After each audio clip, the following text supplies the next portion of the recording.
Now, most people, they only think about their direct competition. And why it is wrong? Because it is some zero game. Your slice gets bigger when you spend more on advertising and marketing. It gets smaller when others do the same thing. Okay? Yeah. The thing is that you want and need, by the way, to, if you want to create a solid differentiation, you need to talk with your indirect competition, because indirect competition makes the pie bigger, not your slice bigger.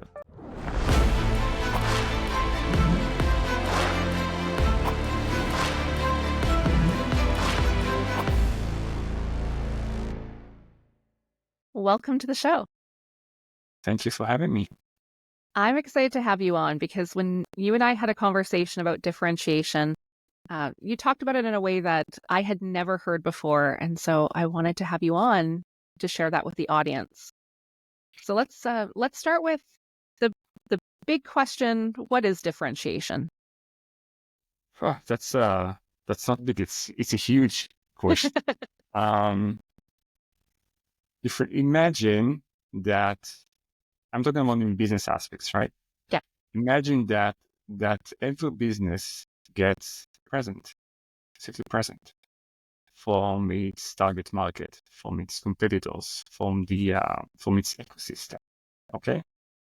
Now, with 90% of the businesses, it remains unopened, and that unopened present, that's differentiation. Most businesses don't use the differentiation. And what differentiation basically does is making your life as a business owner much, much, much, much easier. It's what sets you apart from everyone else. And if it's good, and if you know how to show it, your life gets easier. So why is it important? What are the advantages of differentiation? So I think that the main advantage of differentiation is that it eliminates your competition. When you have solid differentiation, your competition is gone. The 4 key advantages of differentiation is, the first one is that it reduces the effort and stress levels, because it clearly shows your target market that your business is the right choice without the need to convince. Okay. Now, Nice. I'm talking about effort here, and I'm talking about the need to convince, because need to convince is an effort. And there is a difference between, and I'll probably touch it during this podcast many times, because I think that there is a difference between hard work and effort. Hard work is okay. It is good. I think personally, maybe people will not agree with me, but I think it's crucial for business success. Effort smells. When you need to make an effort, okay, you make beautiful things, just you send them ugly, okay? When you try too much, it shows. Differentiation helps you to show who you are without work, without an effort. It happens naturally. Nice. So, in addition to the fact that it reduces your efforts and stress levels, you earn more when you have solid differentiation. Because when you have a solid differentiation, you can charge more for your services. Okay? On one hand. And on the other hand, you spend less. You spend less on advertising. You spend less on marketing. Okay? When you have a solid brand, and a solid brand equals solid differentiation, you can charge more. Nice. Okay? Remember that. The third point is that it makes your brand stronger, because you get a very clear competitive advantage. Okay? People know who you are, what you do. You create a future-proof business. Okay? The last one is that it makes you more confident and creative. Okay? Because it connects you to your business in a much higher level. Okay? Things happen naturally. So you can see when you're connected to your business, when you're connected to what you do, you understand who you are, the effort levels go down. So it brings us back to the first advantage. Okay? Now, you talk about there being 10 elements of differentiation. Can you share that with us? Yeah, 100%. And I suggest that the people who follow your podcast, maybe it's a good time to get a pen and paper because there are 10 and all of them are equally important. If you're driving, don't get a pen and paper, but if you're doing something else, it's highly, highly recommended. Perfect. You know, there is a saying that you can spend your time chasing butterflies, right? But if you, and then they fly away or something like that. But if you create a beautiful garden, right, they will come naturally to you. So the butterflies are your customers, your clients. Okay. So now let's touch these 10 factors of differentiation. Now, the thing is that imagine these factors, these elements as stations. You don't need the whole 10.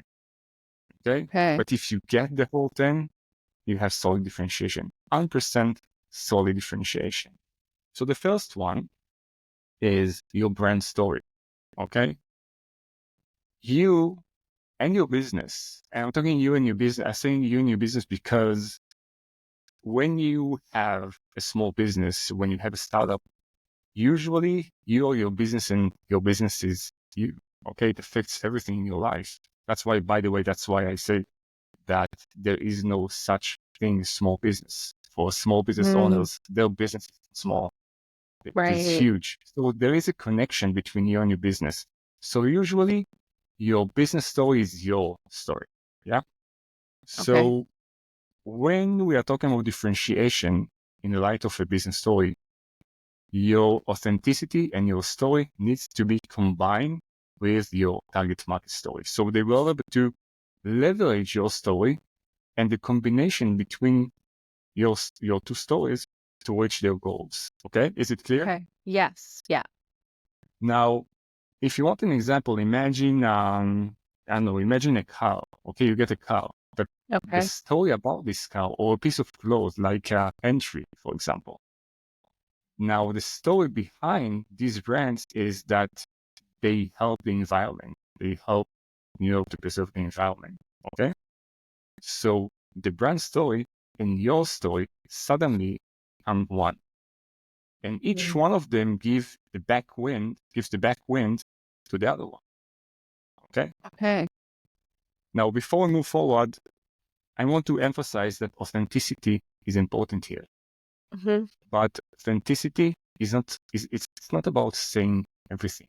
Okay? It's about showing your target market exactly what they need to know in order to understand that you walk the talk, that you are authentic. Okay. Okay. Remember that people buy with emotion. Okay. Then they justify it with logic, but they buy with emotion. Right. Okay. And your brand story is this emotion. Okay. Any questions? No. By the way, don't. Your listeners obviously can't stop me, but you feel that something is not clear, don't hesitate to stop me, and I will be able to go back. Right? Okay. Sounds good. So the second aspect, the second element is consistent brand values. Do you know what a brand value is? Yes, but I don't know if everyone listening does. So maybe. So I'll explain. Brand values are four or five values that represent your business. When you are one-man show or self-operated business, your values and the business values are practically the same. Okay, but we are talking about five words, five values that you want to make sure that when you choose these values, if you want to create again solid differentiation, these values can't be entry-level values. They need to be differentiating values. For example, an entry-level value would be professionalism. That's the ticket to the industry. Okay. If you don't have entry-level values, you can't do what you do. Okay. That's why you can't use it as a brand value if you want to create a solid differentiation. Okay. Because everybody can say it. Right. Okay. The thing here is to use differentiating values, that it is obvious that you are different. For example, the sense of confidence. Okay. Both of us are professionals, right? Yep. But one of us can give a better sense of confidence. That's a really, really, really good brand value. Okay. Okay. Now, consistency, Teri, is key here. Okay. That's why you need around 5. Otherwise, you won't be able to be consistent. Now, the rules here are very, very straightforward. You can contradict any of them. Okay. Okay. They need to include at least 2. 2 or 3 is the sweet spot that you need to include in everything you do, in how you talk to your employees, how you talk with your target markets, how you use your marketing channels, what messages you choose. Okay. If you'll be consistent, it will be very, very easy for the client, for the target market, for your clients to understand who you are, what your values are. Okay. Give me an example of a brand value of yours. Oh, one of mine? Optimism. You see, that's differentiated brand value, Yeah. because it is clear that you're optimistic. Thank you. Okay, it is clear, and not everyone can say that they are optimistic, and that shows, right? So the third part is the third element is knowing your ideal clients. Okay. And I'll tell you this, Teri, most business owners, they don't know who they are talking with. Okay. If, for example, I go to any business owners and I will ask this business owner, tell me 4 things about your last client, they will not be able to do that. Really? Okay. Yes. No. And why it is so important? First of all, you get to know them. Okay. You know their journey. You know who they are, what they do, what are the pain points. Okay. Right. Second, you know exactly what they want to hear from you. You know exactly what they value. Okay. Yeah. Now, how you create it? First of all, you need to divide your target market into segments. Okay. That's solid segments. Then you take a segment and you create a persona, an avatar for that segment. Any characteristics, anything that you know about this person. Okay. You start with describing that person, and then you go to exactly what this person does during the day. Okay. It is important because you want to know what is their journey. Once you know their journey, you know what are the interaction points, and I will touch it later. Okay. What are the interaction points that you can talk with them? Okay.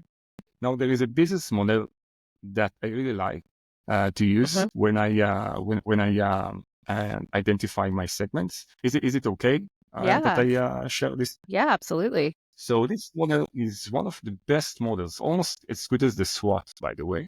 Nice. It's called Tam Sam Som. Have you ever heard about it? No. Tam Sam Som. TAM is TAM, Total Addressable Market. Okay? You take the whole available market. I mean, how big is your largest target market? Okay? Then you think about your SUM, which is the serviceable addressable market. This is the percentage that you can realistically capture, okay, with your marketing efforts. And then that's the most important one, serviceable, obtainable market. That's the SUM, okay? That is how much of the SUM, the previous aspect, okay, your business model can actually get. Okay? Imagine it like 3 circles, one inside the other. That's how it is presented, by the way. Beautiful model. I highly recommend the people who listen to your podcast to read about it. Okay? Fourth one, leveraging competition. Okay? All right. What are the two kinds of competition, Teri? Do you know them? Oh, no. It's a test now. Direct and indirect? Correct. Okay. Okay.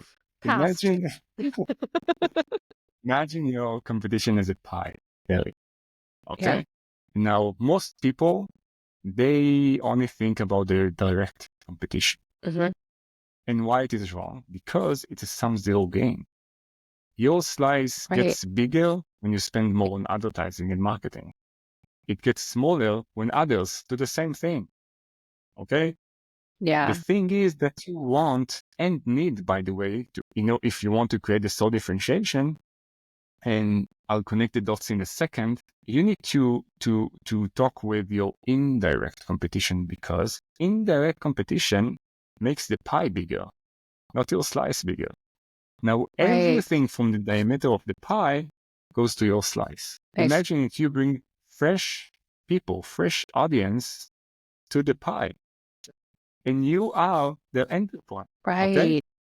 So your marketing costs, they go down. Okay? Okay.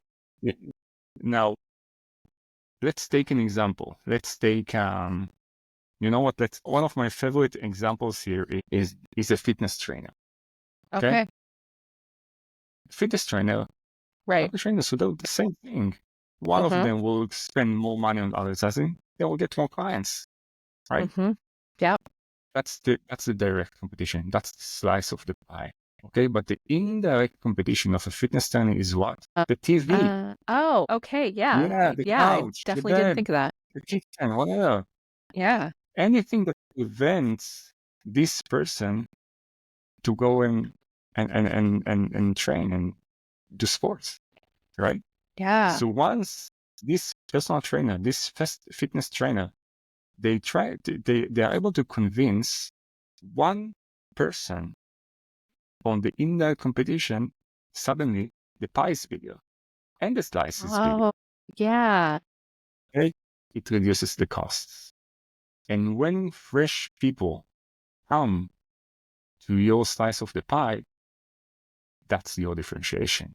You will always be the entry ticket to this world. Okay. Okay. Next one is your value proposition. Mm-hmm. Now, this is a tricky one. Yeah. Value proposition, Teri, you know what? I'll tell you this. People don't care about what you offer. They don't.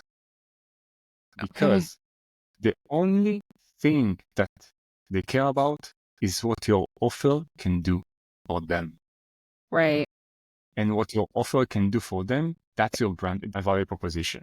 Okay? Okay. So the value proposition that can actually contribute to your differentiation needs to be very, very, very focused. Okay? If I'll throw it to you now 50 oranges, you won't be able to catch any. If I throw one, you'll probably catch it. That's the thing with value proposition. Now, there is a formula, Teri, and I know that you know it because we talked about it. I won't ask you what it is. Okay, good. But the formula is, I help A to do B with C. Remember that. I help A to do B with C. For example, Right. I help business owners to grow their business with strategic planning and coaching. That's what I do. Mm-hmm. Okay, that's my value proposition. Okay. Now, the tricky thing with the value proposition is that it needs to be directed to your stakeholders of your business. Who are they? Are they your clients, your investors, the public? Okay. Maybe, you know what? Maybe if you don't have a business, maybe it's the person who sits in front of you in a job interview. Right. Okay. Yeah. Now, the value proposition is amazing, right? Mm-hmm. The value proposition, it changes with time. It lives Okay. because people change. Teri. The environment change. Mm-hmm. The business ecosystem changes, right? Okay. Now, if it doesn't fit, if it, I'll go a step backwards. A value proposition, it's like sifter. Okay. Okay. If something comes in to a business, maybe a client, maybe an opportunity, business opportunity, if it doesn't fit your value proposition at that particular time, it's a no-go. If it's Okay. not a clear yes, It's a clear no. Right. Okay. Okay. That's so good. Yeah. Next one, marketing strategy. Okay. Okay. Now with marketing, Terry, I think that you heard me saying it once. With Mhm. marketing, there is this unwritten rule, right? That your work doesn't speak for itself. If it did, marketing wouldn't exist. So if you're a business owner, Right. we still thinks that if I do my job, what I do, if I do it right, people will see it. No. Marketing is, and this is where marketing connects to branding, because marketing is like Mhm. asking someone on a date. Branding is the reason they say yes. Oh, I Okay. like that. Now, yeah, there are tons of differences between branding and marketing. This is my favorite. That's my favorite quote. I can't remember who said it about describing that difference, but this is how you show your differentiation. That's how you show Okay. it. Okay. In order to create your marketing strategy, you need to use innovation. You need to use your creativity. You Mhm. take everything you know about your target market, about your competition, about your brand values, about your value proposition, about your business model, everything you know, and you create a marketing strategy out of it. Okay. Now, the thing is here is that in order to create, how to create a marketing strategy is an episode, maybe not even an episode, 10 episodes. Okay. Wow. But I tell you this, when you know who your target market is, you take its pain points. You know what a pain point is, right? Mhm. You take its pain points and you cross these pain points with your interactions, with the interaction points that I talked about Okay. earlier. Yeah. You take these pain points, and in the cross between these pain points and the interaction points, these are the points where you create the strategy. These are your channels, Teri. Okay. Okay. Now, good differentiation does exactly that. Okay. Mhm. In order to do that, you need to think about what are your values. So, what are your messages? You understand what your messages are, right? Yeah. You need to know what your target market cares about. Right. Okay. Okay. What your competitors offer. Okay. What your Mhm. business model can, remember the term some saw, what your business model can do for them. Right. Okay. This is the connection between the pain points and the interaction points. Okay. Okay. Now, the thing is, many business owners, when they create a marketing strategy, they use social and billboards and print advertising and email lists, so many marketing channels. Okay. Each Mhm. marketing channel, and you know that it costs money. Yeah. PPC costs money. Email blast costs money. Mhm. Okay. Social media, it's money. Organic social media, it's time, which is money. Okay. Right. When you have this crossroads between the interaction points and the pain points, you can use only one channel or Wow. two. Okay. Nice. That's how you save money. Okay. If Nice. you know the advantage. Yeah. The next one, any questions? No. No, it's good. I feel that I talk and talk and talk and talk, and you want to ask questions. And No, no, it's so okay, good. All good. cool. So the next one is innovational advantage. That's a big Yeah. word, right? Yeah. Innovation. Let's talk about it. Okay. It's a buzzword, innovation. Yeah.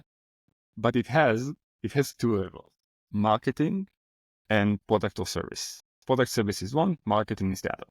Okay. Okay. You can create an innovational approach, innovational factor within your business, meaning within your how you do business, products and services, or with marketing. Marketing can be creative ideas, guerrilla marketing, everything that you can Yeah. think about, right? But there are two differences, two kinds of innovation. Okay. Whether you talk about the marketing, whether you talk about the product or service. The first one is disruptive innovation. Ooh. Okay. The second one is sustaining innovation. Okay. Okay. I guess that you know the difference, but I just touch it quickly. Sorry.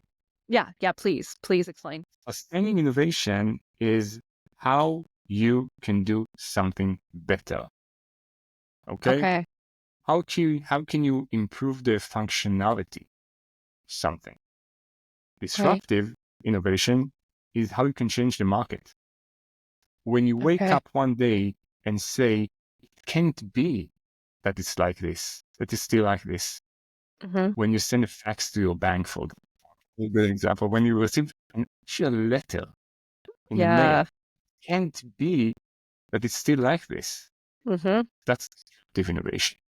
If you have an idea, that's, by the way, where startups begin. Startups, by definition, are disruptive.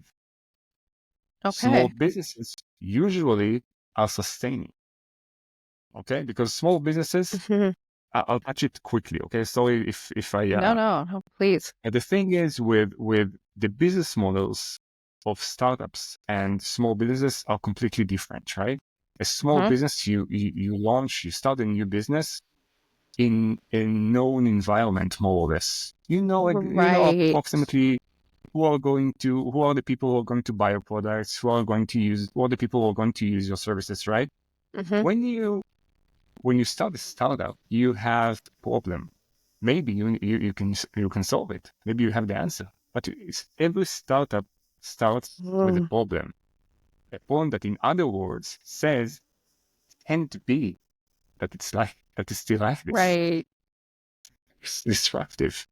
Okay. Okay, so this is innovation. When you have innovation, it makes it very, very hard to compete with you. Okay, Okay. that's why innovation equals differentiation. Okay.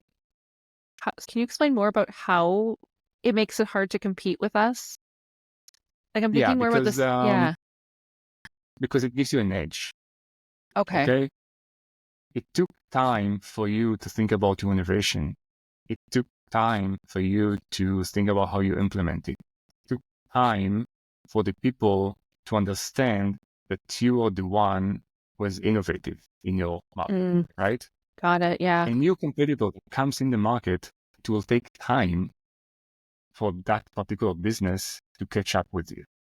And if you Right. have a solid differentiation with good innovation, the gap is too big. It's Okay. just too big. Cool. Okay. Then, by the way, if the gap is too big companies like, I don't know, Google, Meta, Salesforce, they buy innovative startups because the disruptive gap is too big. It Wow. will take years until they will have the know-how. So Interesting. if they can compete, they buy. Nice. Or if it makes more sense to buy than to compete, they buy. Okay? Okay. Does that answer your question? Yeah. Yeah, that's interesting. Perfect. As in superpowers, that's the next one. Nice. Okay? Now, most people, Terry, and I guess you know that they don't know what they're good at. Mhm. Now, I came across a research a few months ago that said that 8%, 8 of the people who know their superpowers, know what their strengths are, they don't use it Oh. on a daily basis, not in their business and not in their personal life. Now think about it, Terry. Only 20% of the people actually work with their strength, okay? Now imagine what happens when you know what you're good at and you implement it in your business or your personal lives, Yeah. okay? How you do it? Big question, okay? Yeah. Now you start with, I'm sorry about the cliche, right? But asking yourself, what am I good at? Most people Mm-hmm. don't know, No. okay? No. So go to ask your friends, okay? Ask Okay. yourself, comes naturally for you. When you're in the flow, when the world can explode and you'll still be doing what you're doing. Yeah. What people ask you for, how you help people. For example, when was the last advice that you gave someone? Okay, what was it? Right. Okay, was it about money? Was it about creativity? Was it about efficiency? What is it? What it was about? Okay, Okay. that's the point where you start identifying your strength. Okay, Okay. if it doesn't help, ask people. Right. What is my biggest strength? Okay, you'll be surprised. You'll be Yeah. surprised. Okay, so if your listeners, if they want to do something, pick up the phone now, call your partner, call your best friend, ask them, what am I good at? What is my Yeah. main superpower, my main strength? And they will be surprised. Okay. Cool. Now, the thing is that when you own your business, it also affects your confidence. When you're confident, it shows, right? So you want to boost your confidence. Now, if you judge a fish, you know this saying Yeah. about the fish? Okay, if you judge a fish by its ability to climb trees or something like that, right? Yeah. It will live its life thinking they're a failure or something. It is a failure, right? It goes the same way for business owners. Wow. Okay? If you make an effort to be someone you are not, okay? Alternatively, you will not use your strength. You're missing the point. You're only making an effort. Okay? Right. Okay. Okay? Two more to go, Teri. Any Okay. questions about the superpowers and strength? No, that's awesome. Two more to go. Okay. So the next one is social proof. Okay? Yeah. I'm sorry, another something that somebody else said. They say about Google that Google likes you if people like you first, right? The SEO, Oh, how they yeah. rank your site, right? If people visit your website, they rank your site higher, right? That's why you use that, right? Yeah. So the same goes to differentiation. When you have Okay. powerful social proof, you are differentiated. Okay. Now, this is where you show your differentiation with people, with your client. You Okay. need to let your clients talk for you. You need to let them help you. So it brings your efforts down, your Right. hard work down. Okay. Your the money you spend on advertising and marketing, it goes down. Nice. Okay. Because you get help. And the thing is that people actually want to help you. Your Yeah. customers actually will want to help you if you give them a good product or service, right? So the thing here is that you need to do two things to create this magic of word of mouth. You need to Okay. give them the reason and you need to give them the information. Okay? I'll give you an Okay. example. Yeah. About 15 years ago, okay, I got a phone call from somebody who got my phone number from one of my clients. And I asked that person, how can I help? And he told me, I need a photographer for a show that I have tonight. I know. Okay. I know how to take good pictures, right? But I'm not a photographer. Right. The thing is that she gave him my number because once she was my client and we had she had a restaurant and we had a live show. So the photographer didn't come. So I took the pictures and uploaded the pictures to the website. Oh, Okay. Now this case is a different case, right? But the thing is that she gave him the wrong information about it. yeah. So you want to make sure, Terry, that you give people the right information. Don't be a hero. Yeah. Okay? Once they have the right information, when they feel that their story connected to yours, and when you know their values, okay, they will do it for you. Nice. That this information comes from your branding strategy, Okay. from everything that we talked about so far. Okay. Okay? Perfect. So you need to create a very good social proof. Okay? Okay. Now, I'll go a bit deeper here Okay. because let's say that you implement this through testimonials. Okay. Suddenly we have 3 stories here. The first one is your story as a business owner. The second one is your client story, right? The Yeah. third one is your other client story. Okay, because you have 2 types of clients here. One that used your service and one that hopefully is going to use your service. Right. Okay. So the connection between the stories here is triple. Okay, Nice. that's what you want to achieve. Okay. Last part, I promise. That's the last element is your business growth plan. Okay. Okay. Do you have any idea why it is important for your differentiation? Not at all. Okay.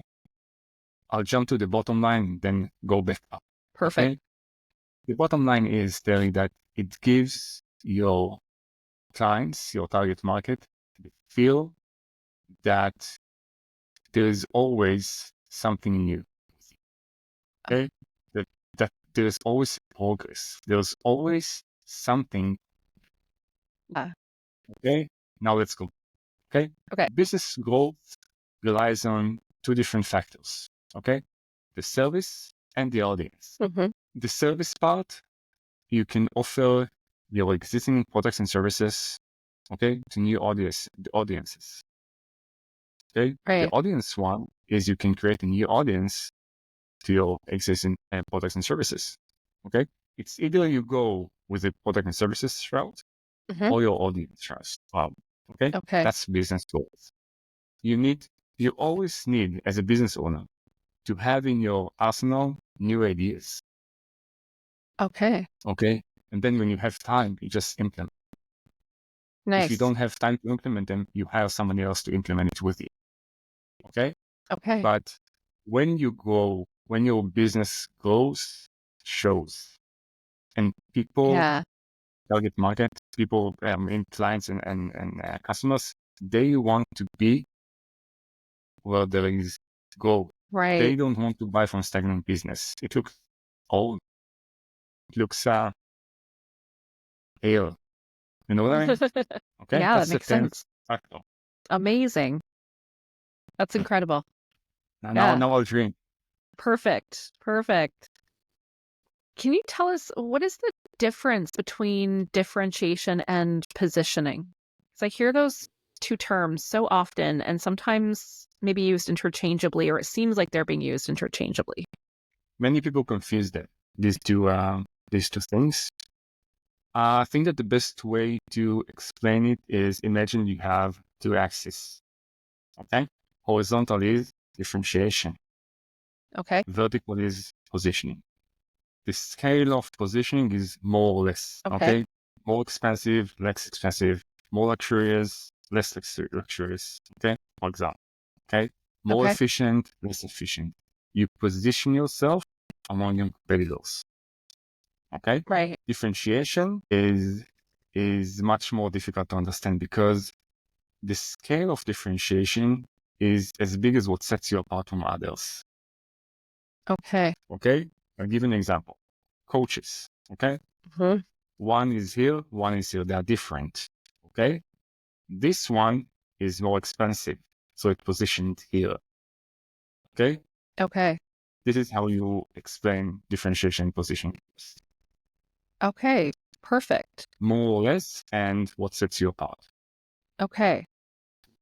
And I'm And you need to have both. I was just going to ask that. I'm like, do we need both? But yes. Okay. Yes, 100%. Okay.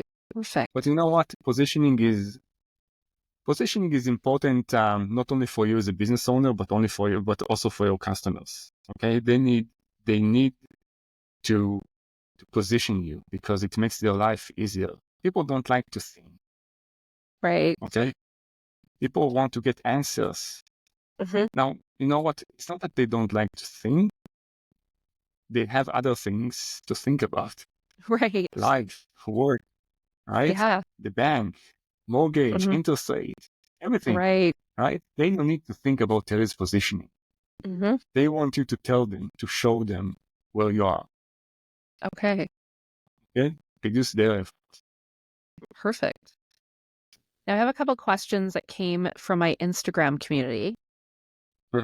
So the first one is from Lori, and she asked, does differentiation go beyond what we offer as people? That's a good question, Lori. Okay. Differentiation. Okay. When you talk about differentiation, as a business owner, as a small business owner, there is not much difference between you as a business owner, as a small business owner, and your business. So in that case, it's like you create a combined persona and you differentiate this persona. Okay, between you and your business. But differentiating goes far beyond that. Remember the job interview, for example, right? Someone you want to date with, you need to differentiate yourself also in the personal level, in your daily, on a daily basis, on your life, you need to differentiate yourself. But as a business owner, in the business aspect, no, there is no difference. Okay, good. And the other one is from LJ, and she asks, if market saturation is a concern, is it back to the drawing board? I'll get back to it in a second. I want to say something else to Lori. Okay? Oh, sure. Yeah. People like Lori who ask this question, they ask it for a reason. Okay? It means that there is a confusion between the business owner and the business. There is no separation. And that's slippery slope. Oh, okay. And you need to make sure that you don't slide in the slippery slope. Okay? You need to have a clear distinction between who you are as a person and who you are in the business. One of my best friends, she owns a fitness studio. All she talks about is this studio. Sometimes I need to tell her, wait, what's new with you? I mean, what's up with you? Okay? You are not your studio. You are not your title. You are not your job. You are Teri, okay? And you own a business. And in your business, you are different Teri maybe. Or you're the same Teri. But you need to separate your life. Okay? So back to the second question. I am not afraid personally as a strategist. I'm not afraid of saturated market. Okay. Okay, because it has an advantage. In a saturated market, it's much easier for you. It is much easier for you to show what you're good at, to shine. Okay? In every differentiation strategy, you need to keep, that's a very good question. You need to keep some sort of alignment with your market, something that you don't innovate with, okay? Something that is similar to others, okay? Otherwise, you'll have to educate your target market from scratch about what you do, about who you are, what your products are, what your services are, what kind of problem you solve, okay? So saturated market is not bad, okay? Also, in saturated market, you can easily, if you analyze your competitors well, you can easily show what you're good at. It's very easy, okay? If you know who they are, you know what's your direct competition. It's very, very easy in most cases, in 95% of the cases, to find the indirect competition. So no, I don't think that it's back to the drawing board. On the contrary, I think stay exactly where you are. Hey, interesting. But think about your differentiation. Yeah. Because there is no such thing, saturated market. There is bad value proposition. Oh, okay. You know, Teri, I think that you have a very solid differentiation. Yeah? Yes. And honestly, I think that your differentiation, the key aspect of your differentiation is your, how would I say it, is your optimism.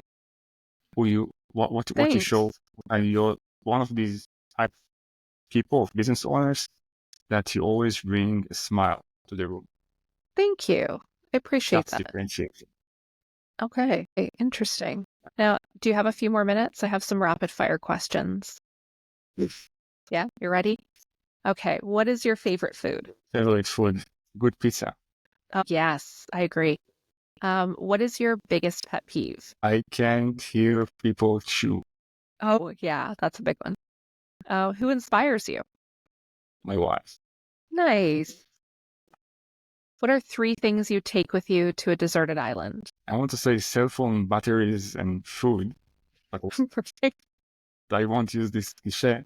It will be my 2 daughters and my wife. I love that answer. It's a great one. Who's a celebrity that you would like to have dinner with, dead or alive? Celebrity. Does it have to be a celebrity? No, not I want necessarily. to have another dinner with my mom. Good answer. Yeah. Yeah, I like But that. for me, she's a celebrity, so count. Perfect. Perfect. And what is your go-to karaoke song? Once by Liam Gallagher. I don't think I know it. I have to look it up. It's a good song. Yeah. And Nice. it's very easy to sing, so Perfect. Even better. thank me later. Okay. I will, for sure. I'm going to listen to it right after we're done. Yeah. And do you have any final thoughts you want to leave the audience with? Yeah, that I'll circle back to what I said about this gift, about this present. Now, after we went over these 10 factors of differentiation, I can send it to you, by the way, if you want to put it in the episode notes. I don't know if you do that, but you can Yeah. also find it in my website. But Perfect. the thing is that now, after we went over these 10 factors, these 10 elements, Mhm. I'm 100% sure that at least every one of the people every one of your listeners, they have at least 4 elements that they don't touch, Okay. and another 4 that they don't touch enough. I find, from my experience, that the average is 2. 2 good elements that are implemented right out of these 10. Wow. Okay. So my final thought is go and think about it. Think about how you create self-differentiation with these 10 factors, these 10 elements. Because once you do that, I don't want to sound too corny or something, but the magic happens. Yeah. Just happen. Yeah. Everything is easier. Everything gets easier. Nice. Well, thank you so much for this. Thank you for having me. I've always wanted to be in a podcast. Oh, thank you. I'm honored.